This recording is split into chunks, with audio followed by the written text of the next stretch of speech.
During the years I've been doing these expeditions, 34 years, mostly in the polar areas, different jungles, deserts, deserted islands, mountain ranges. How many times have you been to Antarctica? 7. And you've climbed 200 mountains, right? Yes, a bit over. What have you learned from these 200 expeditions? If you think you are something out in nature, nature gives a small fart and you just fly. When was the first time nature made you humble? If your friend that you've been working together with and training together with for 5 years dies in front of you, how can you be able to continue? This is hell on earth.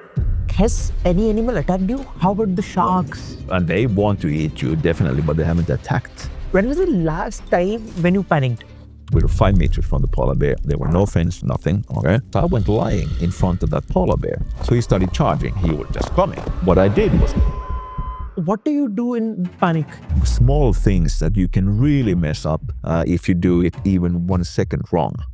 So if somebody wants to do an expedition, Yeah. what are 1 or 2 must resources that he or she needs to look at? Go on that expedition with somebody who had done expedition before. My wife asked me at some point, am I happy with life? I said, no, I love you and all that, but... What was the biggest challenge?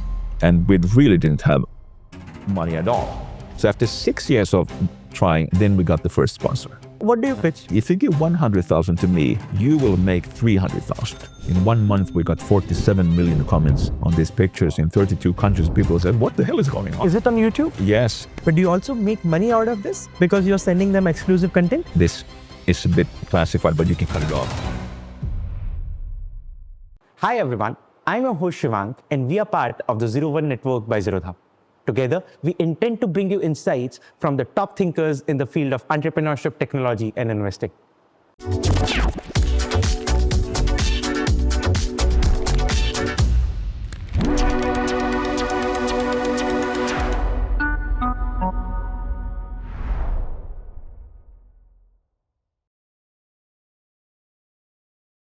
You explained the hard concepts of global warming, whether it's, that diagram, what happens if there is no ice on the surface, how the 94% of the heat is absorbed by the ocean, and how the circle goes on. So simple, right?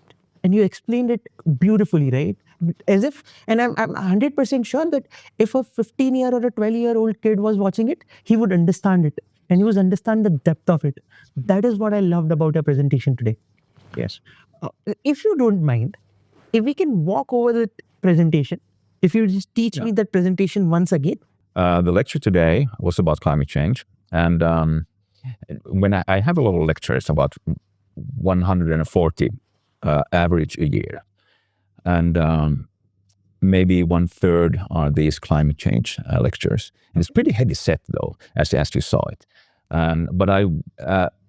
just to get people engaged a bit, that's why I had a bit of like a laugh in the beginning with these prayer flags. But then that worked. Yeah, it worked. It was really good. And Namaste India also was really good. Yeah, I thought there were coming people from all over India, so I think that was good. Better to have it.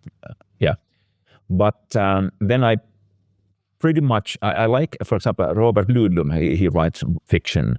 Books. I read all of them, and he usually starts his book with the bullet hit between his eyes in the first page. So you're like, okay, you got to read it. So I want to have the same effect. Like, bam, we just jump straight into it and see what's happening to get people a bit like, what is this really happening? I have a lot more. The lecture was about going from the North Pole to the South Pole, a snapshot around the globe to see what's happening at the moment. And so I just took a little bit of the jungles and things, and I have much, much more about that. But I just wanted to add on a bit what's happening to the corals and to the biodiversity. So, but mostly it was about the... Also, the second thing I loved, the beautiful photos you had. Yeah, the pictures I took, I'd taken them on different expeditions, but I love taking pictures. And it came to me once, it was in 97, we went to Antarctica, and I wasn't taking pictures, but then we needed to have pictures for the sponsors because they needed to something. Okay, we need to bring but then actually I found out that this is a quite fun thing to do. So that's why I started taking pictures and yeah, haven't really sold so much pictures, but I had a lot of lectures on these events where there are a lot of photographers and dealing out these in Finland, they have the best photographer in Finland and best so on. So I've been doing that quite a lot. Yeah, actually, I sold a few pictures. Okay. Actually, one, this is only a parenthesis here now, is we were skiing over Iceland. And coming back from Greenland, my friend said he wants to ski over Iceland. You know, Iceland is up there. So, okay, so we went skiing over Iceland. And I was on the glacier, and then I called home. And I called my wife. And she said, what does it look like? And we were standing in the middle of the glacier. So, this is really nice. It's cold. And said, no, Eyjafjalla, the volcano blew up right next to us. We didn't see it. It was all over news. And we were like, wow, okay. And it was about 30 kilometers from us. So we just switched and went straight up there. And we were the first up there when it blew up. And we just got 100 meters from the thing when it blew up. And it was just amazing. So I started taking pictures. And then some police flew in, and we just see this whole thing in front of us. And the cloud was about 13 kilometers high, the ash clouds, and we were standing right under it. And then National Geographic flew in over there, and then a couple of funny thing happened, because they had this huge camera over there. Started filming, and all of a sudden he started smoking and kicking rocks, and so asked me, what's happening? He said, well, he broke his camera. Oh yeah. So then he needed the footage, because they only had 1 hour. So they started looking at my camera, and do I have anything? I said, yeah. You want to buy it? I said, yes. They needed the footage. So that was the first. Then another guy from Britain came in over there and said that, he came to photograph it, but it took a small pause.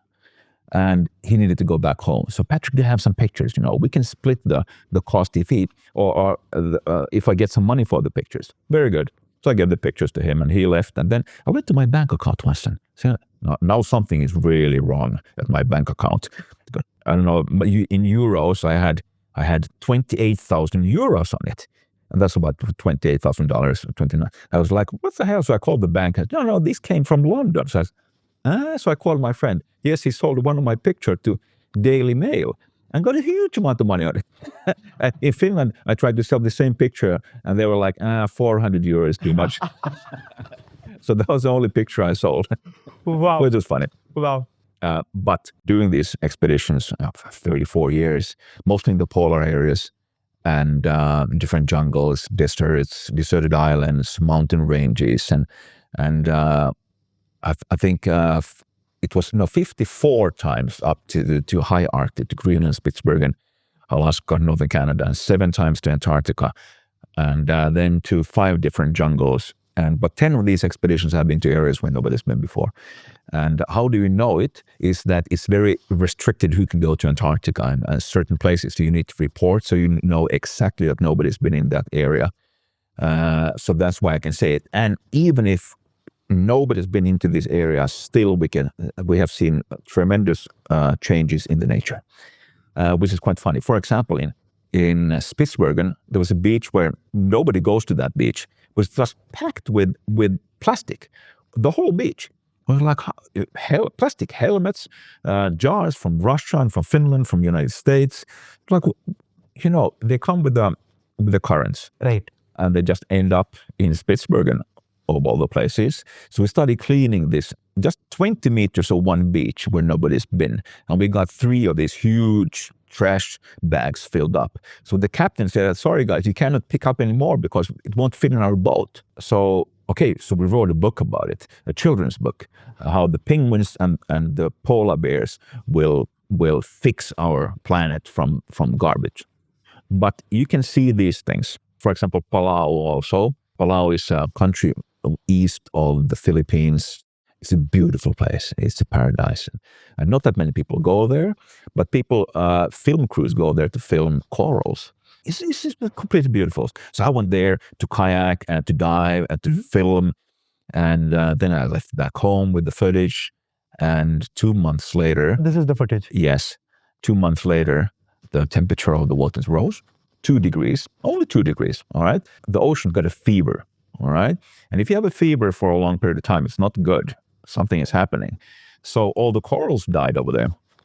And it's the same place, which is crazy because the corals, they are living organisms and big ones. And this is not the only place that happens. Also in the Maldives and the Great Barrier Reef in Australia, things are dying. And the corny thing is, the bad thing is that every second breath you take comes from our seas. I'm working together with the University of Helsinki. They are marine biologists. And I've been working for 15 years with them. And I know the professor really good over there. He's my oldest friend. They are doing a lot of research. For example, UN are pushing now the next 8 years into our oceans. How do they perform and what's happening, which is good to know. They are doing their work at the moment. And do you know when you say that our breath comes from the oceans, do you know the concept behind it? Can you explain the concept? It's like a tree. A tree, you breathe out, you have CO2, and that tree will take in the CO2 and produce oxygen. Exactly the same. The sea does the same because it has a lot of plankton, a lot of things over there living over there that produces oxygen. So it's a huge producer of oxygen. And if something happens to that sea, let's take half of the oxygen away. Then we're going to have a big problem because what if we can't breathe anymore? So that's why they are now checking our seas really heavily, which is good. All right. And our planet is not dead yet, but it's a sick patient, and we need to do something about it. So that's again why I'm showing these pictures. But also, if the corals die, these organisms dies, and the biodiversity is threatened. With that, I mean that animal species will die. Also, there are new species evolving all the time, which is good. And here's a flounder from Finland, a friend of mine, Henkka. He found it. They declared it a new species. It's a world record species because it evolved during 8,000 years, which is a very short period of time. If you see the planet, the time when the humans were on the planet, yes. Yes, but the funny thing is that if you take a soccer field and you put a jungle on it, and then you cut that, like I had in the pictures, which is bad. This thing is happening 23 times per minute. And why? Because we need space for cattle. They will sell the wood, etc. But at the same time, an average of 116 species are lost every day. If we jump up to the North Pole, 50 years ago, there was quite a lot of ice on the North Pole. And even in the wintertime, more ice, and in the summertime, less ice. But there was always a huge pack ice over there. 50 years later, now, the North Pole is pretty much flat. The average thickness of the ice is about 60 centimeters. You have many places only water left over there, and they're predicting that North Pole will be iceless in 2050, which will mean that you have big cargo ships that cannot go through the ice at this moment, but at that point they can go. And nobody really owns the North Pole. And in Antarctica, there's an Antarctic treaty that says that what you can do in Antarctica, what you can't, but there's nothing in the North. So you can pretty much use the North as you want for transporting goods and maybe drilling oil and things like this. So it's a big discussion going on at the moment, which is really good. Who will own the place? All the countries that are present up there, Canada, Russia, Norway, and United States, they're all very interested in how you can use it. Yes. In a few years, yes, this will start to happen. And especially, maybe I will be told, but my kids, you will start to see it with the big happenings. I'm hoping that we can have a treaty on the North Pole, like they had in Antarctica. So we're hoping that it will be renewed, the treaty in Antarctica, and it's only made for tourists can go there, but you need to stick to certain rules and things like this. And it's quite hard to get the rules to go there. It takes about half year to 8 months to get the permit to go. And you need to sign all kind of papers, and you need to have really good plans how you're doing things, and nothing can be left behind over there, nothing. So let's say that we have 100 kilos of food with us in Antarctica, and you need half of it, 50 kilos. Something comes off the other end, and that you do in a plastic bag. That plastic bag come into your backpack all the way to base camp, all the way back to civilization. And you don't need to bring it. It's actually the government's Ministry of Environment who are checking this. So you don't need to bring those bags back to the government, but still everything is left behind because it's the coldest place on Earth. It's the driest continent on this planet. which means that if you make a yellow hole in the snow over there, that yellow hole can be there after 200 years. And let's say 15,000 people go to Antarctica every year nowadays. It will be yellow. It will be like a Swiss cheese, full of yellow holes. So everything have to be brought away. So you need to stick to certain rules. And it's a bit of a shitty thing to do, but sometimes if you want to reach your goal, you have to do shitty things sometimes. And this is just a thing in your mind, that how do you look at it? Do you look at it as a problem, or do you just do it? And of course, it's not fun, because usually when you're out on these expeditions, you pull a sledge behind you.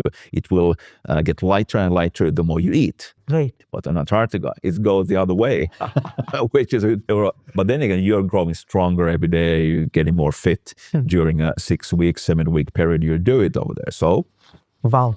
And every expedition that you do, it takes around 3 years of preparation. Yes. It takes a long time of preparation, especially if you go to Antarctica. If you want to go to Greenland now, for example, that's easy. And as long as you know what you're doing. So we can put up an expedition to Greenland in a month and then just go. Antarctica, you need all the permits. And then when you go down there, you can go with the ship or you can fly down. You cannot really forget anything back home. So you need to have everything with you. So everything you packed, and it's, then again, let's say if you go with the sled, you have to pull everything behind you. And it's usually 110 kilos that you pull. Per person? Per person, yes. And if it's just a really smooth surface with hard snow or ice, you can pull it with one finger. But then again, there are about 30 different kinds of snow over there. And some of the snow is like sandpaper. No, so you got to learn how to read the snow over there. So, okay, that is a good snow. I'm going to use that snow, and so on. So you have to see that, get the weight down when you pack. So what we do is that we really cut off the handle of our toothbrush, and we really drill holes in things, and we take away everything that you don't need. For example, the food, you need to eat about 1 kilo of food. And the problem on Antarctica, for example, or cold places, is that when you climb a mountain on Antarctica, you use up about 4 times more energy than back home here in India or in Finland. Which means that if I go to McDonald's and eat 3 Big Macs and I'm really stuffed, on Antarctica, I have to eat 12. Because you need the same amount of energy in order to Yes, and it doesn't fit your stomach. So what you have to do is to eat a lot of fat. Oil, for example. So we made a butter soup in the morning, 400 grams of butter, 2 to 3 deciliters of olive oil, 2 deciliters of water, and some pasta on it you can chew on something, and then you drank the butter. And it sounds really bad, but it's really good. And because human body is an interesting thing, it changes even taste. Because if it needs to survive, you can eat a dead rat if you want. And it's so good. So if we would be over there, we would have slices of that butter. If you put cheddar cheese on the butter, it tastes even better. And I have the butter in my pocket pieces and just eat it like this. It sounds crazy, but there you just need it. Even if I did this on one expedition, I lost 13 kilos in 6 weeks, which means that the body we're using up to 11,000 kilocalories each day, and the body can only use 7,000 kilocalories, which means that your body weight is dropping. So if you want to lose weight, go to Antarctica. And so you gotta, when you pack the things, you gotta do it really, really good. That takes time, and you need to find exactly. It's easy to buy equipment for an expedition. It's one rule: you take the best that you can find in the world, because it cannot break over there. So you cannot really buy a cheaper item. It's not good for you, because you want it to last, and you want it to perform really good.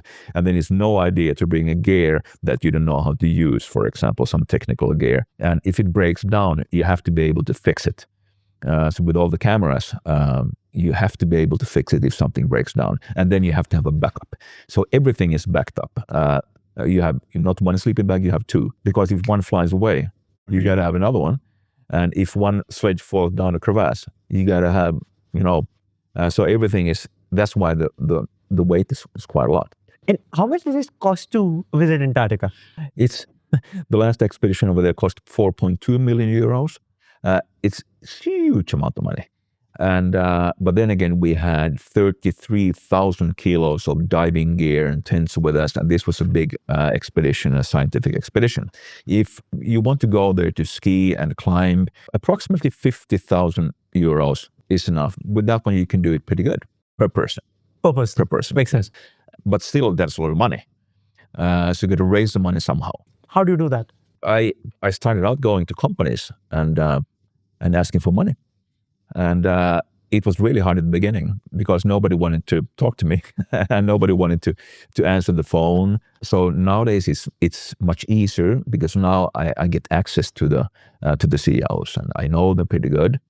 So it's easier. But then again, the budget has gone up because now the next one will cost about 12 million euros. So I need to step it up. And Finland is a very small country.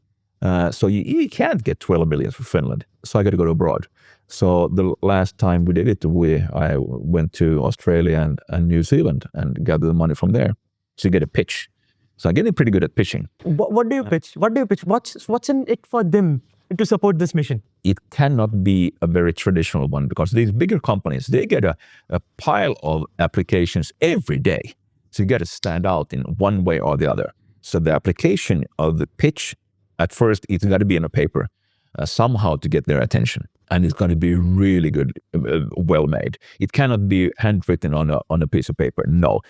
Nowadays, it's going to be a really good pitch and a PowerPoint with the videos for whatever. But then again, if you have an idea, let's say you want to have 100,000 euros out of a company.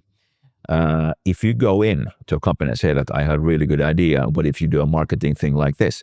No, because they already had their marketing strategies. But if I can somehow enhance their marketing strategies, they get interested. They don't want to do extra work. So if I have these are the keys and you will get everything. So they don't need to do anything, but also business is business. So they need to have money. They need to get money out of it. So if I can prove it, that if you give 100,000 to me, you will make 300,000.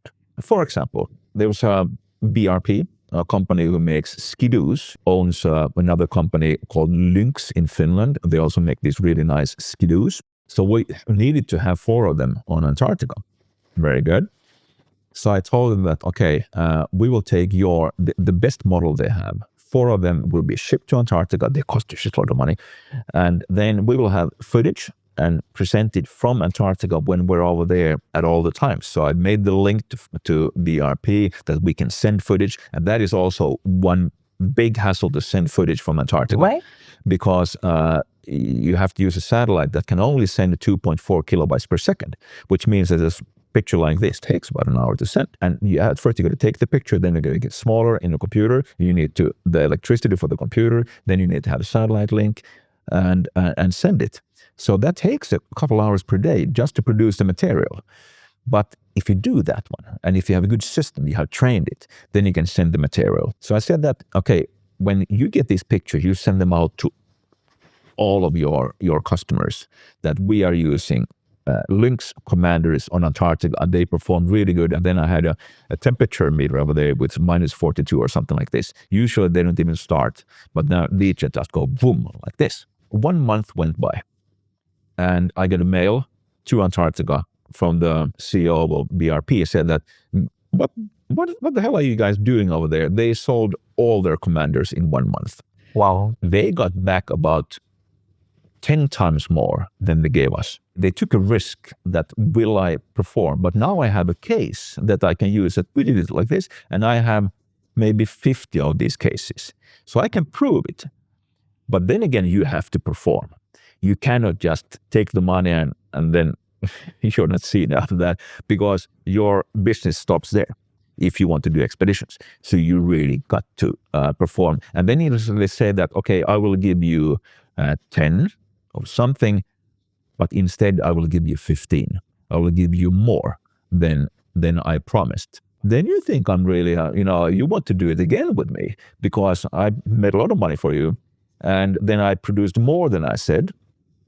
So I always give more than I promise.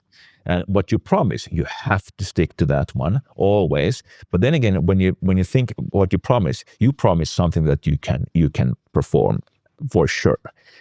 Everything extra is just extra, which is really good to remember. Always under promise and over deliver. Yes, always. And also dealing, because we get so many no's all the time. That, okay, very nice idea, you want to go and climb a mountain in Himalaya or something like this, but it doesn't suit our marketing strategies for 2027, blah, blah, blah, blah, blah, blah, then you're thrown out. So you get a lot of no's all the time. But I understood in a very early stage that one no doesn't mean no. So you got to ask again, about 8 times, and he or she will get tired at some point. And the thing is that you cannot be a hard person to deal with. You have to be very friendly. You have to be very polite and diplomatic and smiling, but you just never give up. It doesn't matter what happens. And the thing is, in Finland, when you come to Finland, look it up. It's a word called sisu, S-I-S-U. And it's a Finnish cultural word. We named one of the mountains Mount Sisu. And Sisu means in Finn, every Finn knows it. They've known it for thousands of years. It's a white-knuckled determination of just never giving up. Doesn't matter what happens. That probably kept us as Finland when we were in war against Russia, 2 wars against Russia, and the Finnish Sisu. You just, doesn't matter what the odds are, you just continue. Never give up. And never give up. That is good to remember that you will get a lot of no's. And your ideas, maybe I had 9 out of 10 ideas, I tried, nothing happened. It went up shit creek, but I just continue. And then I know I have proof of it, that it will work at some point if you just keep on doing it. But then again, you are living in uncertainty, as we talked about here a while ago, that you don't know how your next year will look like, or maybe next day. If you can live in that uncertainty, maybe if you could put a base that is flexible, so you can change really fast in which way you're doing it. But you have to have some money to live on, because you need food. So it's a bit of a conflict when you're young, because you're studying, you don't have so much money, and you need to work to get the money. But then again, you need to work on these expeditions also. So it's hard work. So you do two works at the same time. So you call every lunch break, in the end, once we had to take a loan even from the bank, but the bank didn't want to give us a loan. Okay, so I got him to give me the loan, because when I have a sponsor who said that, yes, that it will go from the next year's budget, and the 1st of January, he will pay this loan to you and everything like this. It's a bit of a fixing and mixing all the time. So you're living in a life that is, you have 1,000 balls in the air at all the time. You're juggling like this, and you need to somehow get them interested. And so they ask you that, do you have any other sponsors? And let's say you don't have any other sponsors. So then you need to get them, yes, I'm discussing with these and these and these. So who will be the first? And it's much more easier when one say that, yes, okay, here you go. So then you can say that, okay, we're already having this and this and that. And one thing that I found out, that if you say that, yes, I will go on this expedition if I get the money, that's the wrong way to go. What you say is that I'm going to Antarctica in one way or the other. And they need to see the whole enchilada when you deal. So I need to be, when I deal these, I need to be in person to look at you, and you can even smell me, when you can see my face and my eyes and my engagement, then you have a better chance of doing it. And 3 things that we found out, that if you never ask anything, you won't get anything. The second thing is that if you never tell anyone anything, nobody will know nothing. So you got to inform, and you got to inform about your dreams, because if they don't know you want to go to Antarctica, they won't open a door, because otherwise they don't know it. So you got to inform that, yes, I have a dream, I want to do that one. That will open doors. And the third thing, these are all pretty much on the grassroots level, but works pretty good, is that if you never do anything, nothing happens. I can be thinking and planning how I go to Antarctica, but if it stops there, then I'm just going to lie on my bed like this and thinking about, okay, I want to go. Yeah. So sometimes I need to lift my behind and start doing these same things. Sometimes quite physically doing these things. And it's a big, big difference between talking and doing. And we always have to get into the doing part. Okay. So let's say you're doing it. You're going to a place where nobody's been before. Nobody's done it. So nobody knows. Okay, which way should you go? Should you take the project that way, or that way, or that way? What we do now is that that looks pretty good, that way. So we're going to take our project to 100% that way. And we just raise the bar. What will happen? Very soon you will have a wall in front of you. So then you start negotiating the wall. You go under it, over it, around it, through it.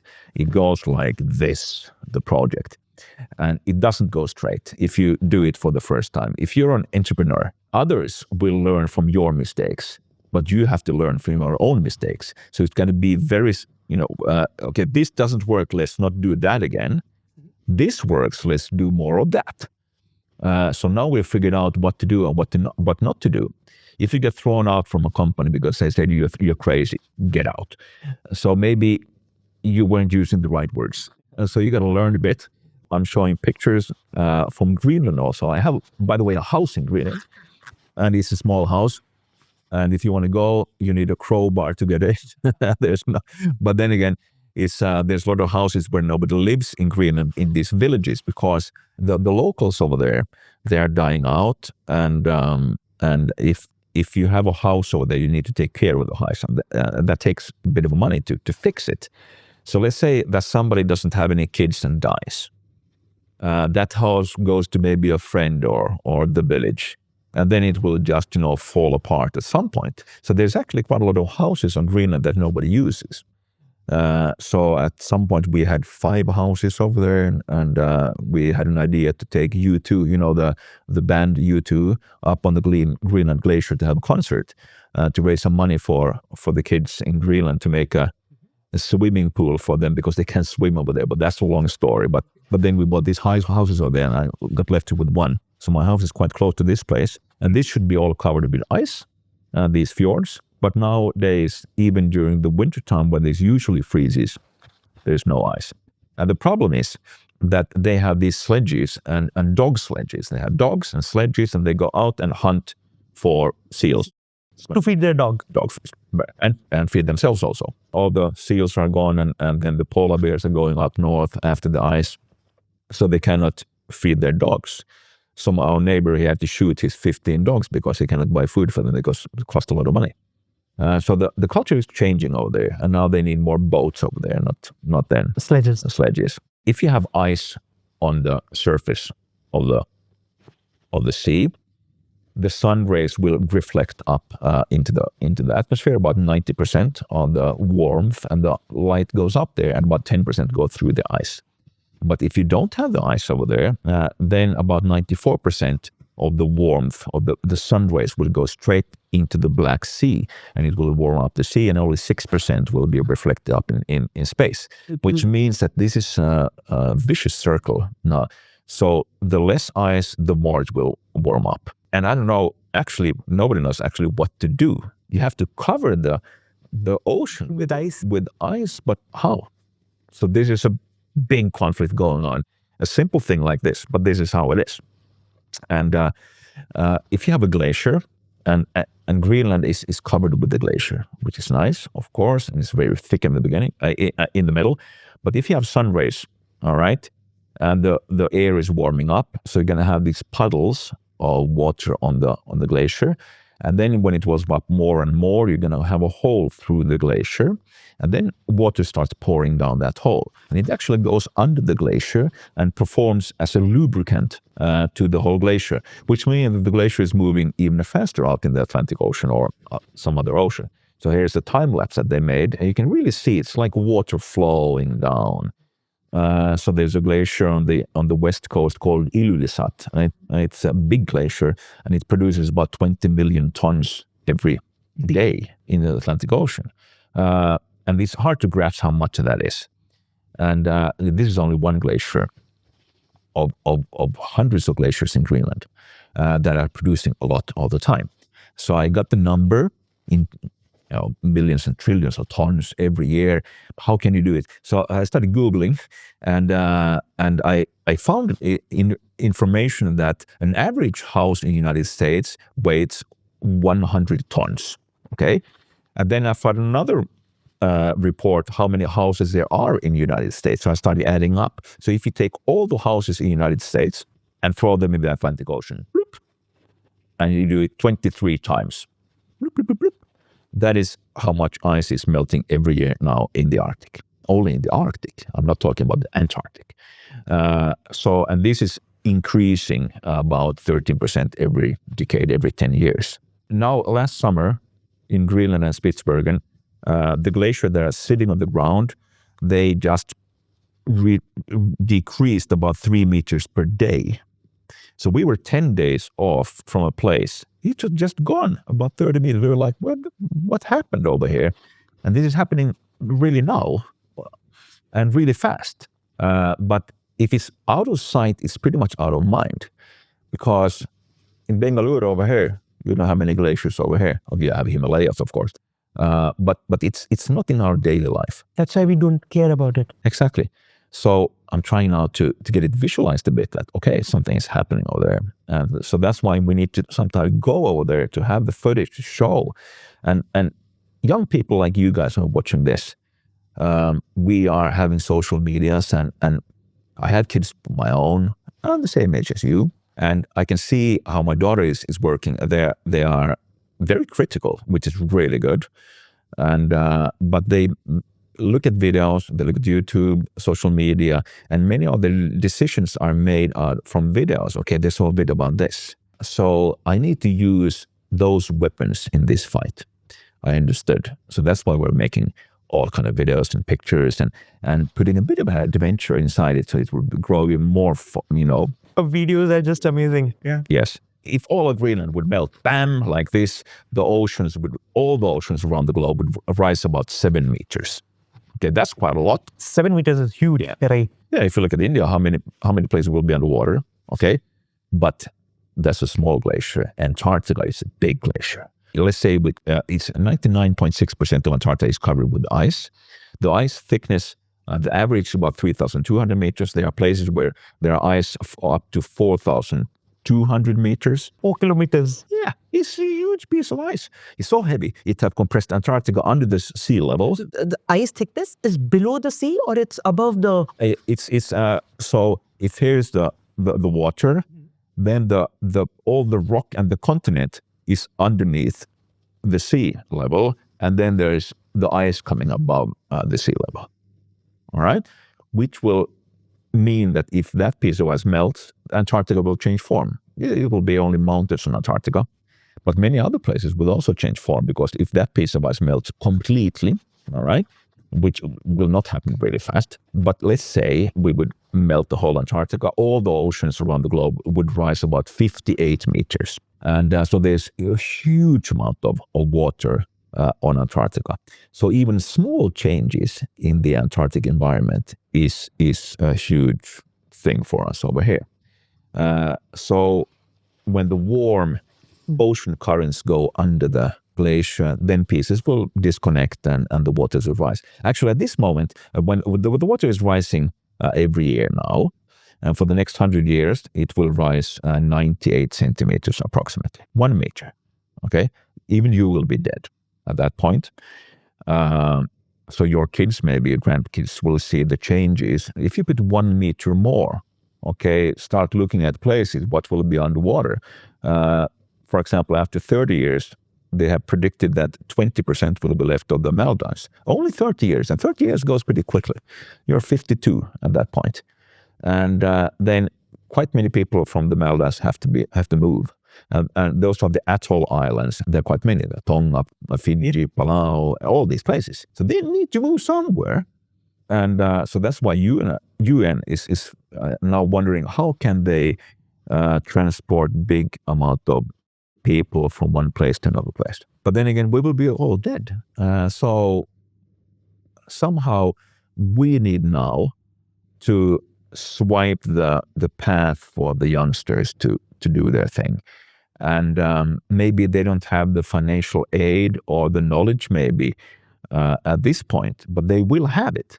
So we need to prepare them. We need to make a platform for them to step up and when we're dead, so they can do their work in a regular and proper way, easier way, because we've this up, so we better do something. And we can make a decision. What are some actionable steps that we can do. Are there any 2 or 3 actionable steps that we can do to avoid this? At least attempt to avoid this? Yes, there are many steps and many ideas. It's climate change is a bit of a gray zone. It's not black and white. I found out. It would be nice if it would be black and white. This is right and this is wrong. For example, just electric cars. How do you really count out how much material goes into electric car?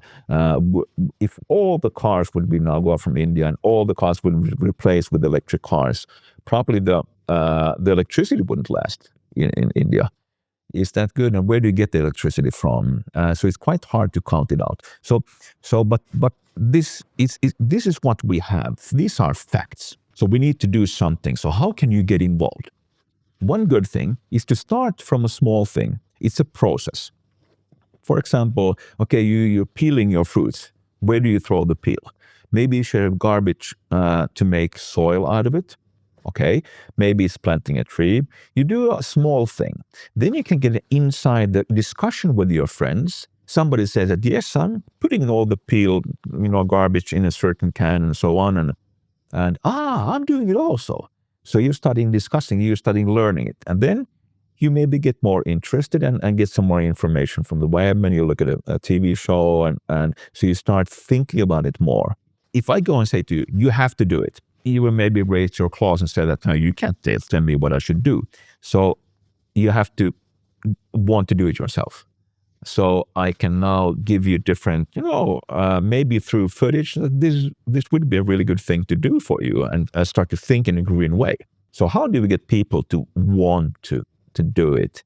And that's mainly, maybe showing, educating people. But you have to want to do that. Yeah, you gotta want to do it. And if you have the proof of that, we are going the wrong way now, and you don't have a future, then you start to do it.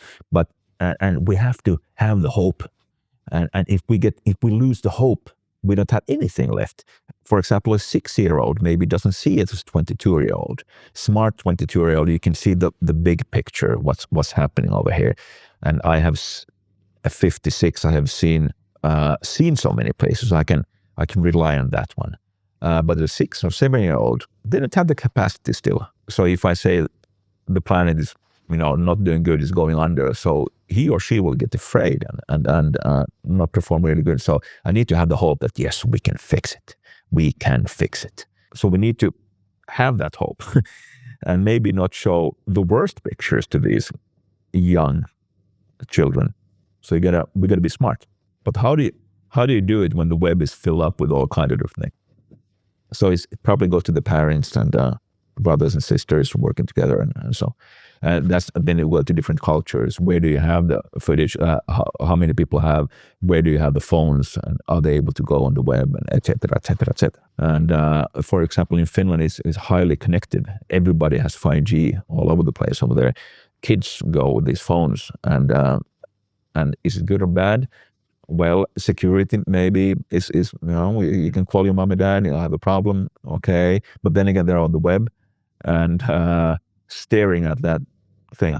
I'm using it myself, but to a certain amount. So we understood that we need to go down there and physically see what's happening under the ice. So we put up an international expedition with a very experienced crew.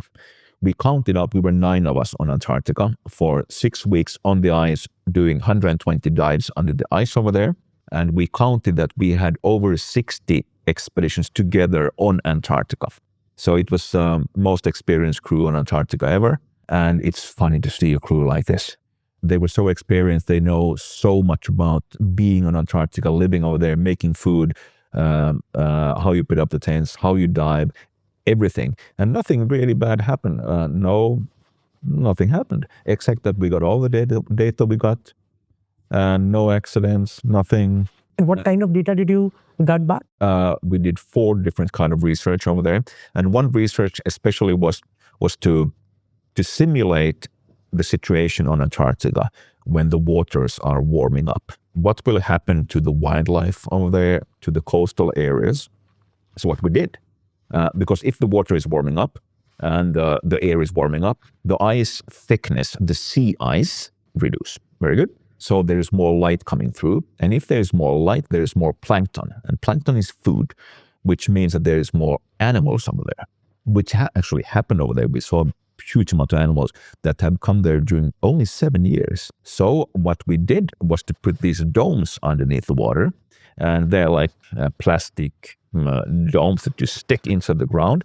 And we had 20 of these domes. So 10 of them are reference domes. So, and then 10 of them will be then putting some more food for the animals we put in them. We put animals in all of them, sea stars. And then we started feeding 10 of these for 6 weeks. And then you see the change, the difference between them. Okay, these ones have got more food.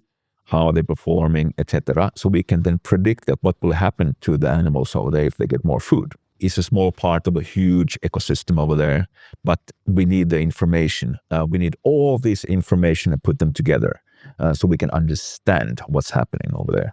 And then they were studying also the surface underneath the ice, how much plankton or things are underneath, how much light is coming through, things like this. So we flew down with a U.S. Air Force, a military plane. It's a C-17, a huge Globemaster. You go down because we had 33,000 kilos of gear with us. 33,000 kilos of gear? Yeah. Which is the most heaviest gear, sir? Yeah, all these bandwagons, you need to transport them all over the ice over there. Then you have all the cookers and heaters. And you have all the tents, and the tents have doors and floors because they're going to be heated. And all the diving gear, all the diving bottles, and all the compressors. You just need a lot. And think about packing 33 tons. So we had 23 color codes, and I'm colorblind, which is really bad. So it wasn't fun. That's why I chose yellow. I can see yellow really good. And then all in boxes, and you need to have what's in the boxes with the colors. And so, okay, here are our food, here are your underwear, okay, here are your tent, and everything have to be really good organized. Because if you don't find your food, for example, you don't find your cookers. And what's the point of having it if you don't find it? Yes. So you got to be really organized. And so that is one thing that this crew really knows, how to organize your gear. So you pack for half a year, and then you need to send everything to New Zealand, and then you need to put it on the plane, and then put it onto Antarctica. And then over there on Antarctica, you cannot see that, oh, I forgot matches, So that cannot happen. So you got to go through these things and all the weights to the gram. You have to have all the weights because you need to say that, okay, our gear weighs this much, put in the aircraft or in the chopper or wherever. And all of a sudden, if you're more than 450 kilos on a chopper, something can happen. So you need to have it like this. And I came to Antarctica and drilled the holes. And it's quite funny. How do you drill a hole in a 3.5 meter ice? When you're standing over there, how do you get a hole? Okay, so you have 3 different things you can do, ways. And one is that we did, is a New Zealand way, is that you have a chainsaw, and then you start cutting, and then you have this winch, and the winch all these huge pieces up. And then when you think you're going through, you're close to this because you don't want to go through it. Then you drill a hole, and then the water starts to rise in that hole. And then you put in warm water over there, and you will heat it up, the water, and then you will melt the small, the rest that is, and then you have a hole. The Italians have a really good way. They have a huge drill, and the Americans have a more straightforward way of putting dynamite. Then you have a hole. So we drilled the holes over there and found out that it had gone from 7 meters to 3.5 meters, which meant that there was more light coming through, as we talked about. And so there was huge amount of just animals on the bottom. We looked down because it's very clear in the water. It's the clearest in the world. Some days you could see up to 400, 500 meters underneath. Wow, the bare eyes. It's crazy. It's crazy. You can just see. It's like dangling in a bottle of gin. It's crazy. It's very clear. So we started looking down. It was 22 meters deep, quite close to the coast over there. Started looking down that hole and see something moving on the bottom. We're like, what the hell is going on? 7 years ago, there was nothing moving on the bottom. So the scientists went down and said that this is crazy. There's thousands and thousands of millions of animals over here. worms, long worms, white worms, small bunnies sitting over there, these more yellow, it looked like tennis balls, and then these big things, these sea stars, and above the ice you have penguins, and then underneath you had everything going on. Nobody saw it. So we went down and started taking pictures of them and sending them around the world. And this is what's happening on Antarctica. In 1 month, we got 47 million comments on these pictures in 32 countries. People said, "What the hell is going on?" Is it on YouTube? Yes, it was also in India, in the news over here, the pictures. Was it under the banner of Science Behind the Ice? Yes, science under the ice. Science Under the Ice. Yes. I will show you a graph that I made. How do you send a picture from Antarctica and how do you send video from over there?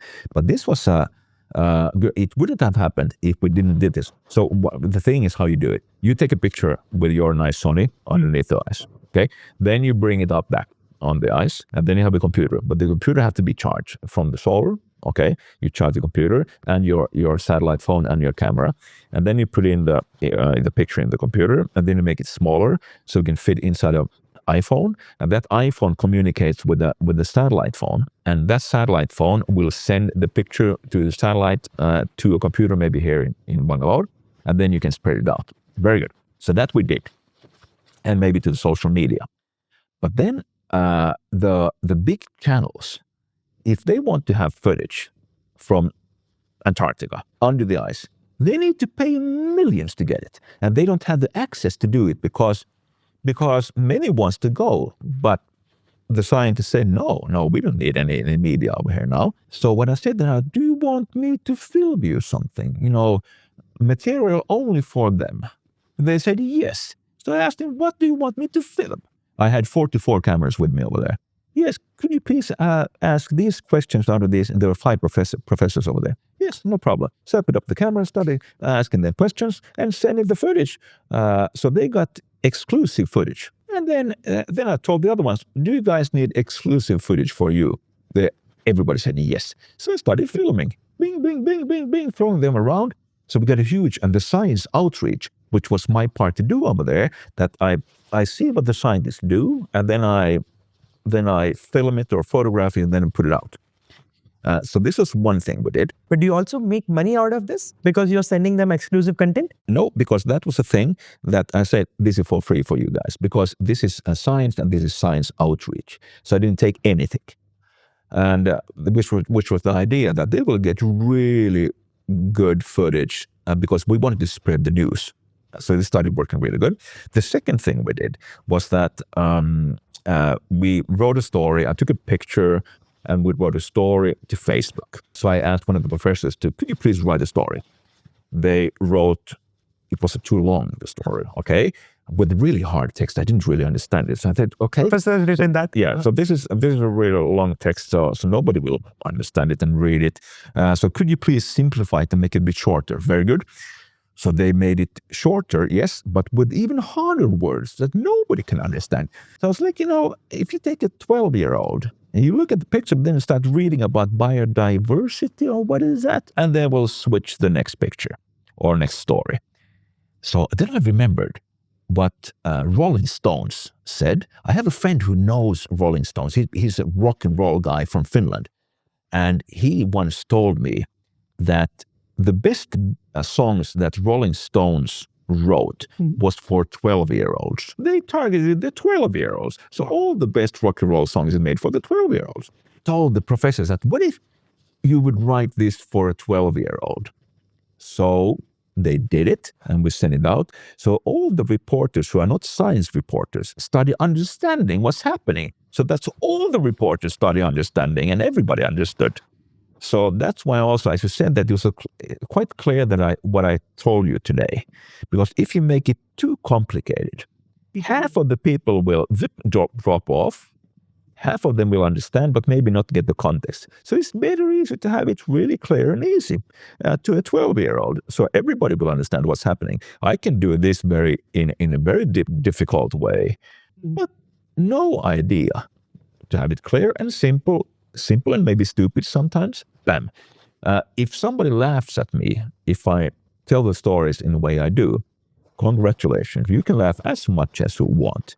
because I'm not thinking maybe of you 50-year-old, I'm thinking about the kids now. So it's better, but if you do it in the right way, and I know that maybe I'm saying something in a not too complicated way, it's deliberately. And also, in the morning, you were telling me you don't go with one hole, you have to have two holes? Yeah, because you have to have a backup hole, because if there's a seal in your hole, the hole is not that big, but 1 meter times 1 meter. So if you have a big seal weighing 300 kilos over there, and the seals can bite you, and it's not good, but you cannot really drag the seal underwater. It's no, I get it out. So you need to go to a backup hole then. And of course, we also thought that if there are seals in both holes, so maybe we just hit the seal, go down or somehow, but it didn't happen. The seals, they need a breathing hole. So they know where the holes are. So we can hear the seals underneath the ice, and you can hear the whales talking, but you don't really see them over there. Anything happened which you did not plan for, but suddenly in the uncertain world? Actually, yes. What happened was actually two things. One was that the ice that was when we came out, this was October, I believe, and the ice would then, usually it disconnects from Antarctica and melts, and then it comes back when in the wintertime. So it will crack up at some point. But now, the first night in Antarctica, we sat and ate and talked like this. All of a sudden, we could hear this huge bang, and the tent started going like this. Everybody ran out. We saw a huge crack going straight through the camp. So this should happen then 2 or 3 months later. It happened over there. So we were like, okay, this is not good, because what if the whole camp goes out to the sea? So, and it kept on cracking like this. So when we ate breakfast in the morning, I said that, guys, I slept with my knife, because if all of a sudden your tent falls into the sea, you got to get out of that tent. So I thought, I'm just going to cut a hole and just go out. And then all of a sudden, all the other guys took out their knives, and everybody had knives. I have a nice picture of that. Everybody had their knives. So we're here. It's minus 1.92 degrees. It's so salty, which means that if you breathe really, do you dive? I don't, but I plan to. Over here, it's warm water. You can breathe like this. That's no problem. But in Antarctica, it's minus, which will mean that you have humidity coming out of your mouth, and then the regulator you have in your mouth could freeze up, which means that it starts emptying the bottle. It's called a free flow, which will happen if you breathe really heavily. So what you have to do is you cannot breathe heavily. So you're going to have your pulse really low, and you're going to breathe really smoothly when you're down there, and not hesitate and be in a panic. No, because if you start breathing like this, you have so much bubble coming out, and it's just emptying your bottle, which means that you need to have two systems.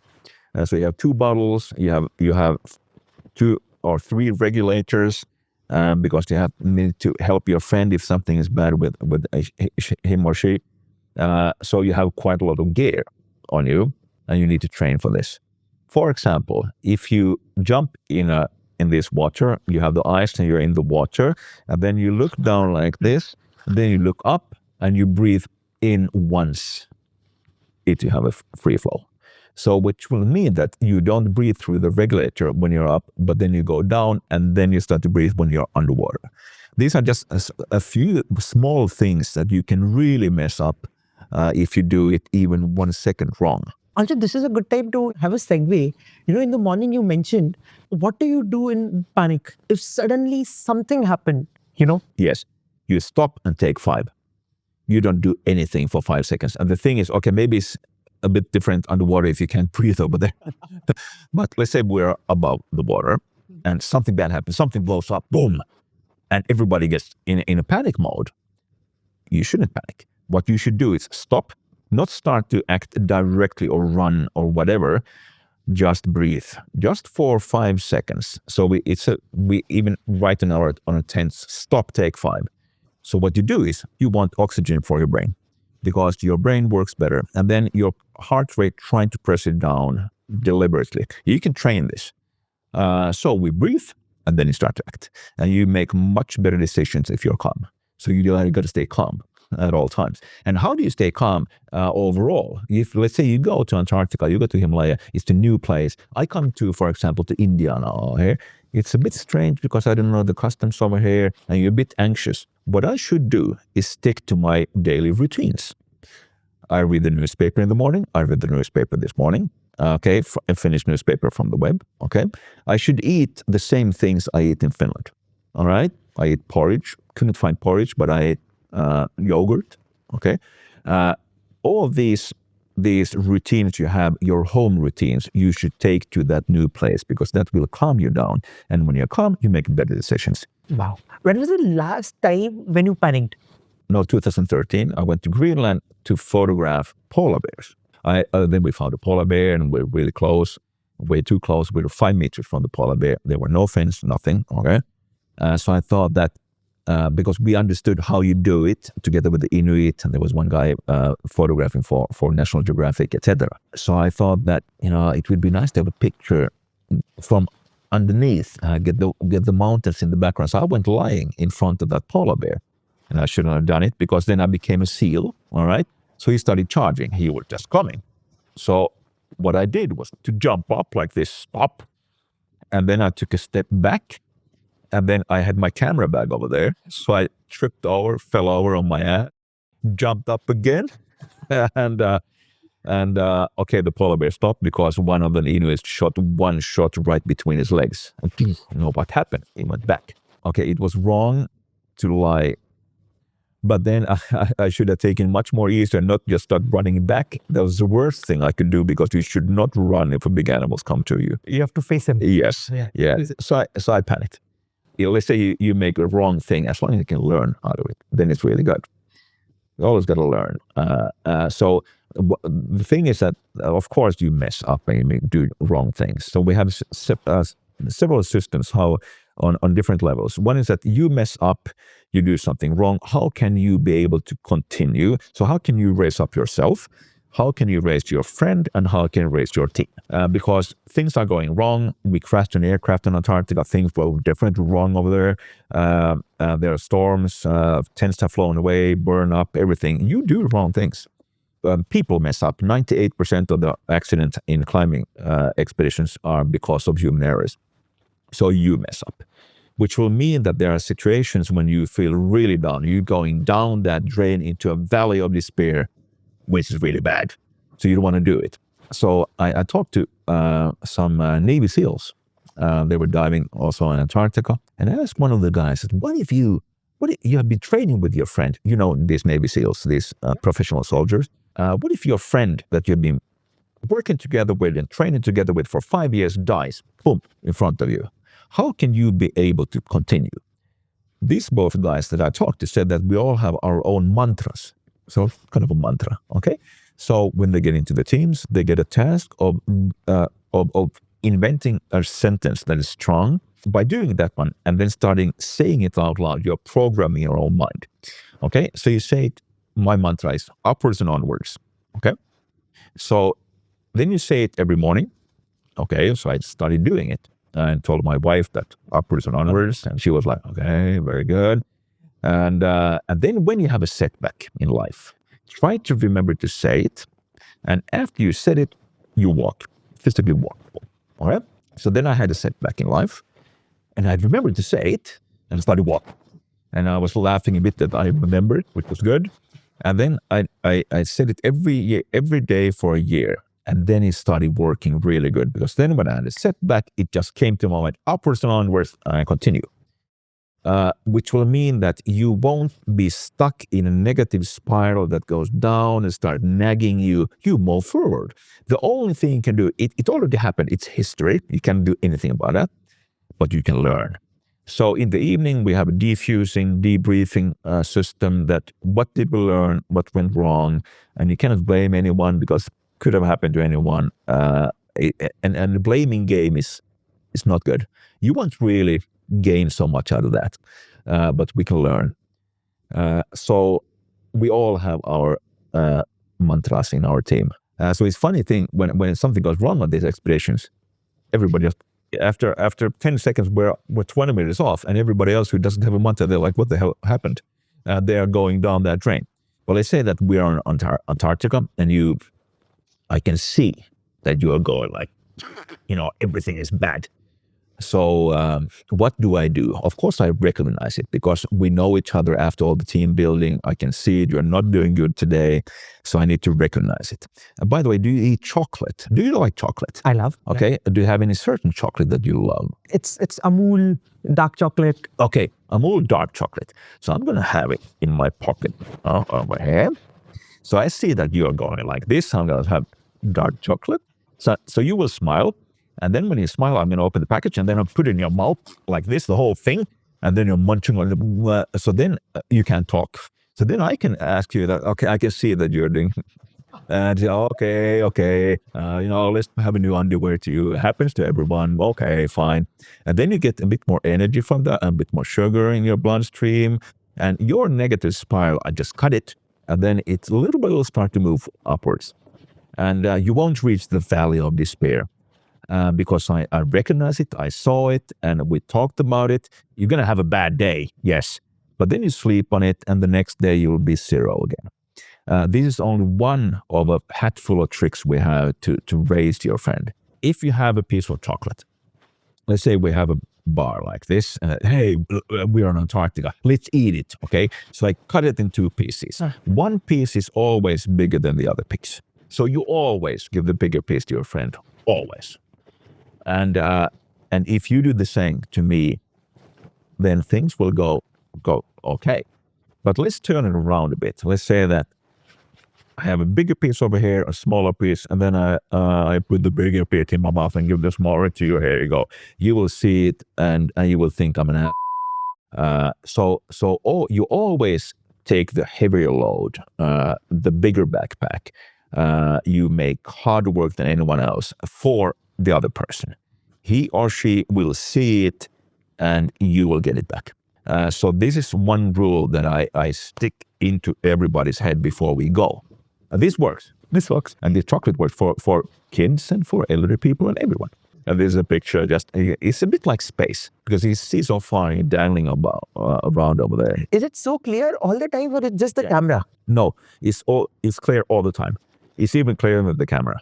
You can see just far away. Are you not worried? How do you know that these animals are poisonous, or how do you make a bet? The professors, they know in which category these animals are and so on.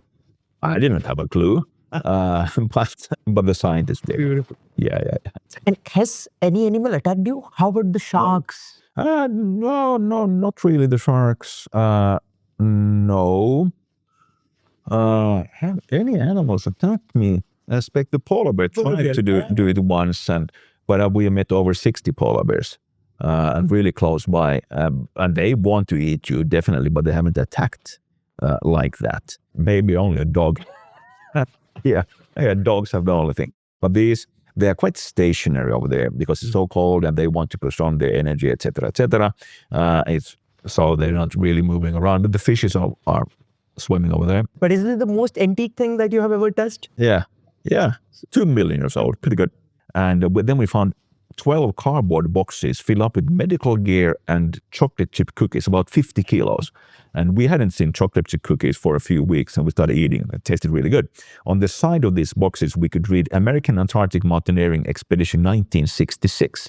So it was the first climbing expedition to Antarctica in 1966 when they climbed the highest mountain in Antarctica, and we found their food stashed over there. And it's all fresh because it's frozen, right? Yes, it was 33-year-old at that moment when we ate for 2 days like crazy over there.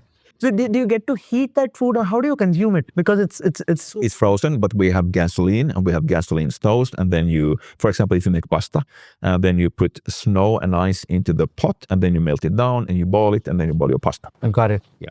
Back to Antarctica. So then I showed a graph that is quite interesting. It dates back up to 400,000 years. How much CO2 there have been in the atmosphere. And it goes like a wave like this. So now we can go back with that piece of ice to 2 million years old and see the same graph, which is quite interesting. They need to find something in between also. But anyhow, and to put perspective even more, we had the Ice Age about 10,000 years ago. Saber-toothed tigers were running around, even in Finland. And where are we now on this graph? We're about to double up, which is crazy if you look at it in a very short period of time. This have happened, and it's because of us, because the IPCC, Intergovernmental Panel on Climate Change, came to a conclusion, or they had 234 scientists read over 14,000 research papers to make their report that we can read, which is really good. They are doing hard work. Is it out there, the report? It's out there. You can find it. Look at the 5th assessment report. There are some people, I don't know what's the agenda of them, but they don't agree that the climate change is just a... Who do you should be? Should you believe Trump or these scientists? I go with scientists. I go with scientists also.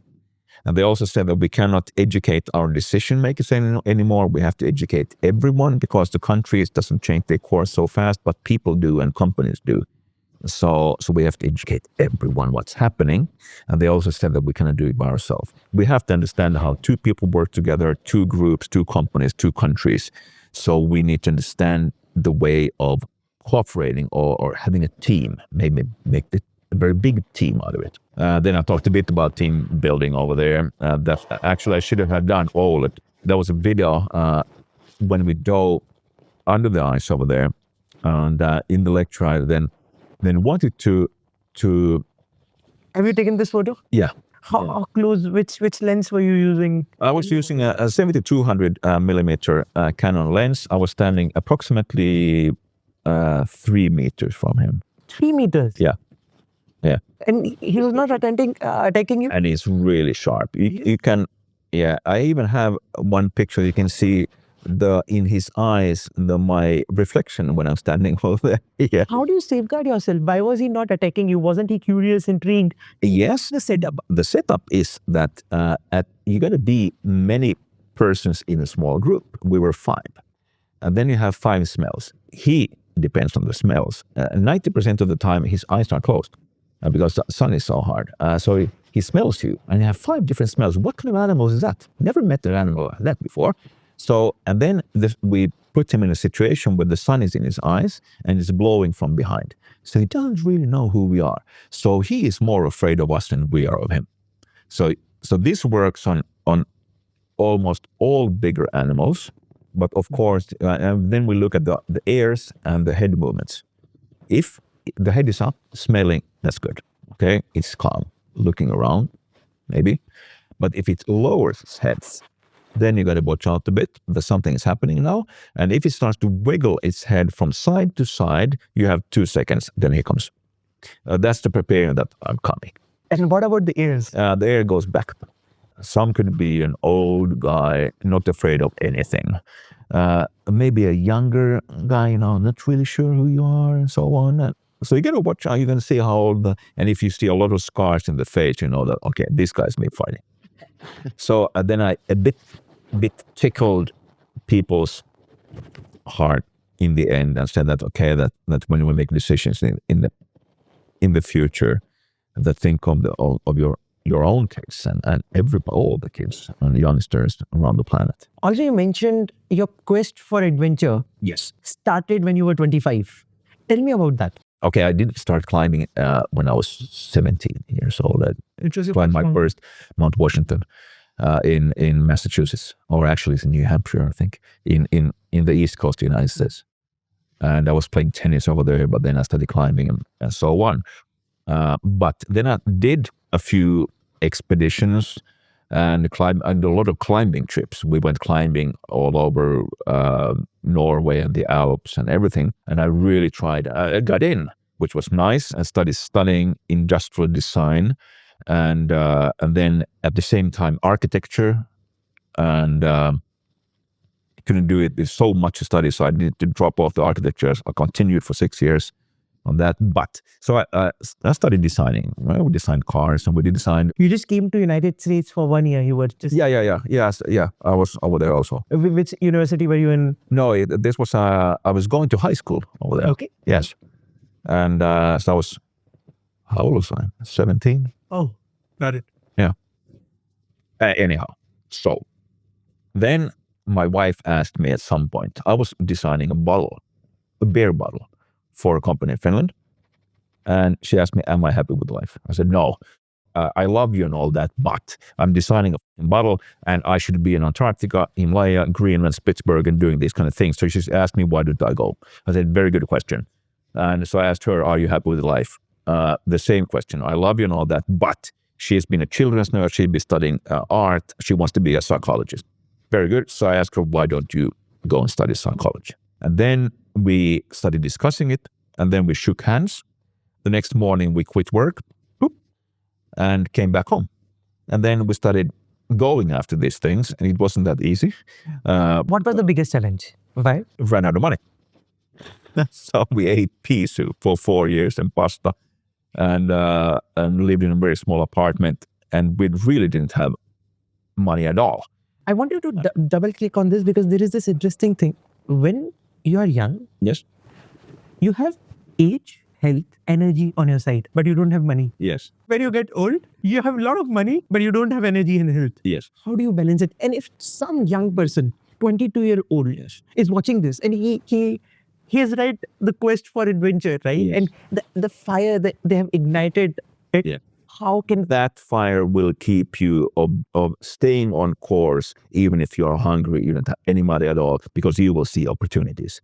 You will see, and you will have the Finnish siso of doing it. You will have it, because if you're doing exactly the thing you want, everybody says not to do it. Your mother and father, your teachers, your friends, and you're crazy. You cannot do it. You cannot be a professional explorer. No.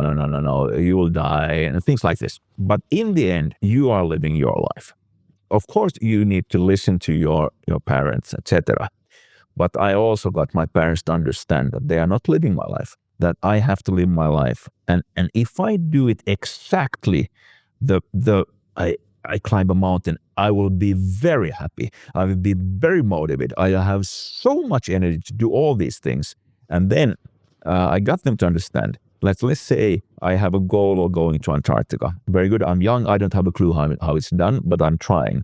I will learn a lot more than just going to Antarctica. So if your kid, which is 7 years old, say that I want to drive a Porsche around the world, before you say no, think for 5 seconds, breathe 5 seconds, stop, take 5. How much will that young kid learn other than just driving the stupid thing around the world with a Porsche? He needs to be in contact and needs to learn languages, maybe make a budget, make a logistics. He needs to have a driving license. Everything like this will learn. Because then you said, yes, really good idea. But at first, okay, you need to have a driver license. So you need to work before that to get the money to get the driver license, blah, blah, blah, blah, blah, blah. But that's a byproduct of what, when you say always, yes, this is a really good idea, let's do it.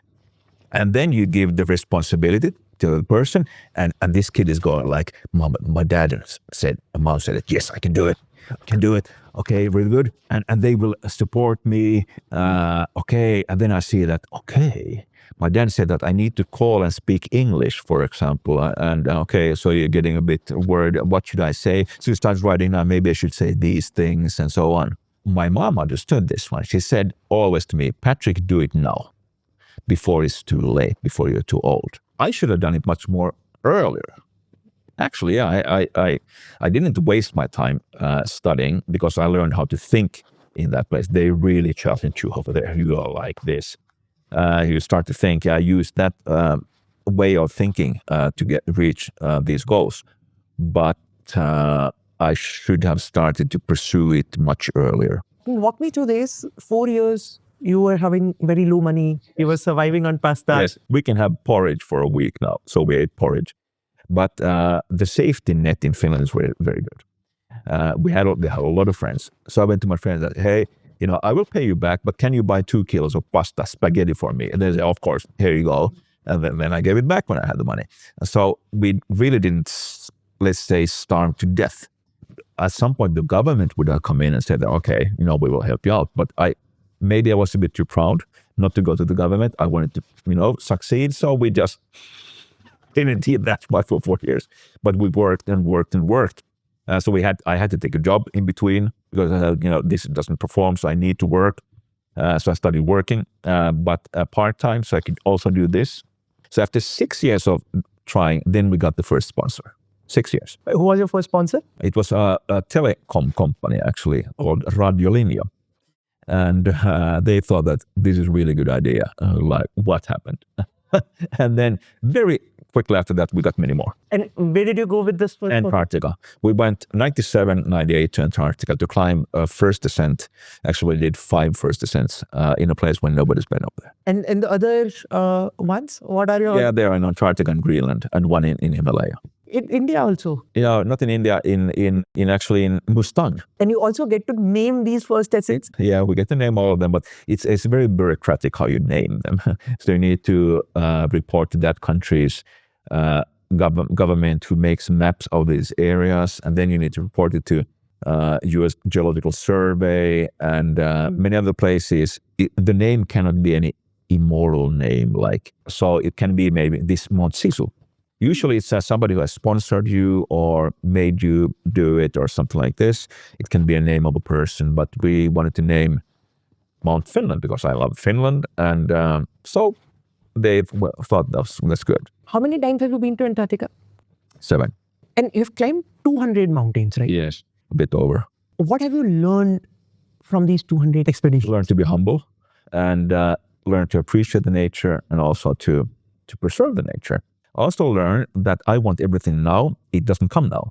So I learned to be patient. When was the first time nature made you humble? On one of the first mountains, I got a bad stomach. Okay, so you eat something, you puke, and then I thought, okay, something came out of the tent. Couldn't have time to pull down my pants and everything in my pants, and it was blowing a storm outside, and you curse, Then you need to clean your underwear, and it's not fun at all. It's funny because at first you say, this is the most beautiful place on earth. The next day you say, this is hell on earth. And for example, a storm is very good. You have one storm approximately per month on Antarctica. Mm-hmm. I sat in 10 storms over there, and it can blow up. We had 42 meters per second, and 28 meters per second is a hurricane. 42 meters per second is really hard wind. How do you survive? What do you do when there is a storm? So you sit in the tent, and then you eat, and you take it easy. And because you cannot go outside, you will fly away. How do you train yourself mentally? Through different kind of trainings. In Finland, there's a lot of drivers in Finland, Formula One drivers, Mika Häkkinen and Kimi Räikkönen, and these guys are being trained, mentally trained by there's a company and a certain guy. So that guy is training me mentally. Yeah. You're learning from that guy? Oh yes. You're gonna have these mentors. You gotta fix a mentor to yourself. You can have several. They will change during times because they can see on certain things much clearer. You're a bit blind at some point. You get blinded by maybe your thoughts or ideas or by somebody else, and they put you back on track. So I'm mentoring, yes, a few persons myself. Mm-hmm. At this moment, unfortunately, I would like to see them more than I'm doing. And then also wondering, why am I doing this? Because I get a lot of money from these lectures, but I don't really use that money to anything. I get the money for the expeditions from sponsorship. I got 8 sponsors who want to pay the money. And now people are calling me that, can we give you the money if you want to go? You cannot have a goal of being better or you being smarter or more money. When do you have enough money? When are you smart enough? When are you good enough? So the goal have to be very clear. It have to be very concrete. And the mountain is, for example, good. You can see it. Okay, that's a good goal. Yeah. But if the goal is somewhere very far away that you cannot picture in your mind, that's a bad goal. So I went to have a lecture in the United States. There was a Finnish guy who moved over there. Would he come and talk? I went over, showed some pictures. Okay, so we went in a sauna, in a Finnish sauna over there, sat over there and bathed. And then he said, Patrick, your goals are completely up shit creek. I said, no, they're not up shit. We even have a map and everything. And he just laughed at me and said, no. So you got to put up some milestones. I said, I have 22 milestones. But then he explained to me the milestone idea in a different way. He said, hey, Patrick, every year at that time was about 5,000 people going to Antarctica every year. 5,000 people. If you put a line of 5,000 people over here, it would be maybe 3 kilometers of people just standing, all kinds of scientists and adventurers and everything. So if they can take themselves in one way or the other to Antarctica, why cannot you do it? are they smarter than you? Okay. And he wanted to, we call it the perkele pedagogics. Perkele is a bad swear in Finland. Perkele pedagogics, that I want you to be like perkele. If these guys have fixed themselves in one way or the other to Antarctica, I can do it. The problems we had that we weren't guides. And they told us if you want to go to Antarctica, you need to have a guide. We knew that guide. We were faster than him. We want to do a Finnish thing. So what we did was become New Zealanders. And we know a guy over there. And we paid him $10,000 for to hire us as guides. And I will guide my friend, and the friend would guide me. Very good. And then we could go over there. So we got to bend the rules. So we started doing these kind of things. And when I got this, it's completely possible. If these guys fix themselves to Antarctica, I can do it. So then we lowered the bar a bit. I said, okay, we can definitely. We started looking at pictures of the guys. If that guy who looks like that comes to Antarctica, I can do it. I'm smarter than at least one of the 5,000. I will be in Antarctica. Then it took 4 months. We were over there. We've been going on for 6 years.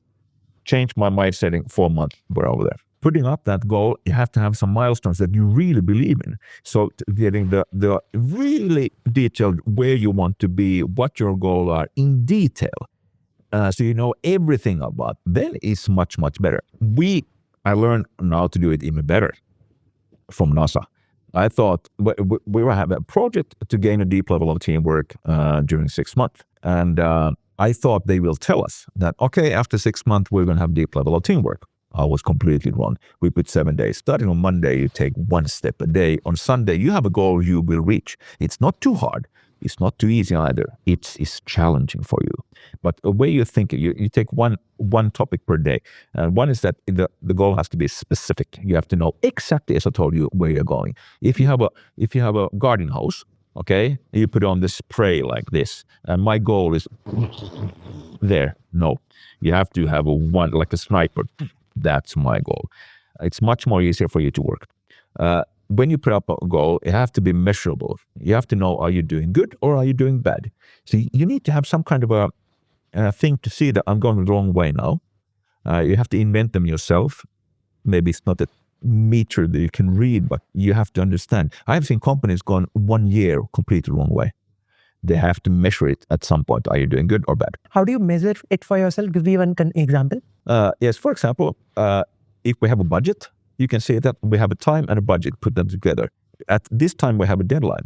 So if I'm reaching the targets, I can, yeah, that's easy. Then your condition, for example, you have to be able to run, for example, you have to have a really good condition. You climb the height of the mountain 64 times with 16 kilos on your back. So you climb your target 4 times a week for 4 months. So if you're just able to do it, then when you come to Antarctica, it's a piece of cake. You've done it 64 times. So are there people like who want to go to Antarctica, but they're vegetarian? Yeah, there's Maitri, the Indian camp over there. They eat vegetarian food over there. So they just carry everything. Yeah, but you can make really good, as you know, you can make really good vegetarian food. Maybe you need to dry it yourself. It's maybe a bit more effort you have to put into it, but hey, then you do it. To be able to do it, get to your goal. So you maybe dry food for a month. Good? Then you do it and learn how to do it. Or maybe talk to somebody who knows how to do it and buy it. A goal without a challenge is not a goal. Let's say that, okay, our goal after 1 year, we're able to run or jog a distance of 63 meters. Very good. And then we start to train. You think that 63 meters, I can jump it backwards on my one leg. So you don't think about it at all. It's out of mind. You think that this is some stupid idea that Patrick put up on goal. But what if I say to you, okay, after 1 year, we are able to run or jog 120 kilometers. You're like, that's 3 times a marathon. That's a long way. So I should train. I should maybe lose weight. I should eat really good vegetarian food or things like this. If you start to think, how am I going to do it? Then you're really, it's challenging like crazy. When you put up the goal, it has to be reachable, possible and not impossible. But where does the line of impossibility go? I know where it goes. If I say to you, could you please fly home like this? It's impossible. Or do you know how to fly? No. Okay, good. But if I say to you, can you walk backwards home? I can. Yeah, maybe it's going to be maybe a long way. There's traffic and things like that, but it's possible to do it. It's possible. Very soon you will find people who say that, sorry, this is impossible. You can't do it. You got to watch out for that. How do you do that? It's very simple. If you look at, let's say you want to go to the moon, feels impossible. Have people been to the moon? Yes. Is it possible? Yes. Then you can do it. It's possible, which means that you have to be very careful. Antarctica, hundreds of thousands of people have been over there. It's definitely possible to climb a mountain, the first ascent. All the mountains that have been climbed are done sometimes as the first ascent. And also, if you take a really bright mind, you don't need to be the smartest guy in the world to succeed. It's the package that counts. What's the package? The package is that maybe you're very social. Maybe you're really good at making videos. Maybe you know 4 languages. And you know enough mathematics. You know enough about doing these kind of things. And then you put all these things together and you have a bomb that will boom. Yeah, you have dynamite, the bomb. Things goes like that. If you look at the very smart people, I know many of them. My wife is an ultra smart woman. The last one is to have to be relevant, a really good cause why you should pursue your dreams or your goals. And it's a personal motive. And I found now actually 12 motives in people. Why do people? Because when we look for people who go on expeditions, you need a highly motivated person to go. Passionate, all right? That is the first thing we see. And then we go through what is your motive? Why do you want to do it? Then we want the person who is a team player. And the third thing we look at, a fast learner. So if you have these 3 things, you can go through that wall if you want. So we're looking at these things. And especially the motive. Why do you want to go? There are certain motives that can be dangerous for you. Like, for example, revenge. If you're doing it because you want to revenge somebody, you want to be better than somebody else, not good. So it can be, you're looking for safety. Let's say that, okay, now when you do your work, you get money for your family, food for the kids, it's safe. It could be, you can be looking for money. You want to buy something, travel somewhere, whatever. It could be adventure while you're doing the thing. It could be fair. That is also not that good if you have a purpose. You're doing it because of your fear or something. It could be religious or idealistic. It could be your obligation, that you feel like this is your obligation to do. Maybe if you go into the army or something like that. It could be you want to have power over others. That is also a bit strange. Then maybe honor you're looking for. Then revenge, or love, or freedom. I come to 12. I bet there are more. But these are the things that have come up during when I talk to people. Tell me, how can you be brave? Practice is the enemy of fear. If you are afraid of something, then start to practice it in a very small amount in the beginning. And then at some point, you will practice away your fears and be maybe more brave in that sense. And I tell my kids when they have these setbacks, when they were small, that you have to be a duck. They wonder, Dad, a duck? Yes, if you pour water on a duck, it will just pour off like this. So if somebody starts to pour water on you, just be a duck. And then you just continue. And don't listen too much what people say about you. You have these conflicts, somebody's writing you something. Just be a duck and just go your way, do it, and then you will succeed. So don't listen too much what other people say. Of course, listen to your parents. They want the best of you, but to a certain amount, a certain time. And then they need you also. They want you to make your own decisions at some point. Tell me a couple of last quick things, one-liners. If somebody wants to do an expedition, what are 1 or 2 must resources that he or she needs to look at? All the knowledge about doing an expedition, and maybe train for it, go on a course, or read everything you can on going expeditions. Read about other expeditions. If you want to go on an expedition, at first take all the knowledge, learn everything you can. And the second thing is that go on that expedition with somebody who had done expedition before, because then you will learn from that person. It can be a guide that you say that I want to learn everything, show me. Or it can be a friend that you somehow get involved with and then you take that person, because it will be much safer for you. Are you happy in life now? Oh yes, I'm growing happier and happier. It's a bit like happier and then unhappy. It's unhappy because as we went through wellness and age, it hurts much. Now at 22, your body doesn't hurt when you start doing it. At some point, it starts to hurt. Everybody starts to hurt. So we go on expeditions. Okay, I had something back with my back and something went with my knee or something like that. So we came to a conclusion that it hurts for everyone. So we don't complain anything anymore. We just do it. As long if something breaks, then you need to say it. So I don't like that one. I need to train twice as hard as when I was 22. And I need to, before I do pull-ups or something, I need to warm up. That I didn't want it. I just went. Now I need to warm up. Something could break. So that pisses me off, and that I don't like it at all. What overcomes that is that the more I grow older, I understand more, and more doors are opening every day. It goes like bum, bum, bum, like this. So I would like to give you the 50 years like this to you now, because you will see the doors will open. But then again, you need to open these doors yourself, and it's a process. You will understand better things when you're 50 than you're 20, because you don't have the time. Because I have seen all this in 30 years, and you will understand it. But then again, you're on a very good path at this moment. How many 22-year-olds have come up to me like this and said, not that many? No, but you did it. I was like, pretty cool. I love talking to you. And I appreciate it that you did, because you have the guts and said that yes, and you were really eager. Thanks, Siddharth. And not only friend, I would love to be your host next time when you're in India. And I would love to I would love to be your mentee. I would love to learn from you. And more than that, I would love to add any kind of value, even remotely, anytime. So, and just learned a lot. Thanks a ton, Patrick.